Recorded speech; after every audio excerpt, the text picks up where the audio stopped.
ভাল লাগিছিল যেতিয়া তেওঁ হাই বুলি কৈছিল, সদায় যোৱাৰ আগত যে বাই বুলি কৈছিল, একো কথা নাথাকিলেও কথা পতাৰ যত্ন কৰিছিল। মোলৈ চাই যেতিয়া তেওঁ স্মাইল কৰিছিল, চকুৱে তেওঁৰ তেতিয়া চাইন কৰিছিল। কেতিয়াও পাহৰিব নোৱাৰোঁ মই মোৰ লগত যি সদায় সময় কটাইছিল। যেতিয়া চশমা আঁতৰাই মোৰ চকুত চকু মিলাইছিল, মই অলপ পাছ পৰিলে নিজৰ কাষলৈ টানি আনিছিল। প্ৰায় নিজক হেৰুৱাই পেলাইছিল। যেতিয়া মোৰ গান শুনিছিল, মোৰ খবৰ শুনি লৈহে নিজৰ খবৰ শুনাইছিল। মই সদায় সেই একে ঠাইখিনিতে বহিছিলোঁ।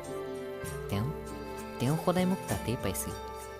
বহুত মনত পৰে সেই দিনবোৰ, যেতিয়া তেওঁ ভালপোৱা একমাত্ৰ কেৱল মোৰ ওপৰতহে উৰুৱাইছিল।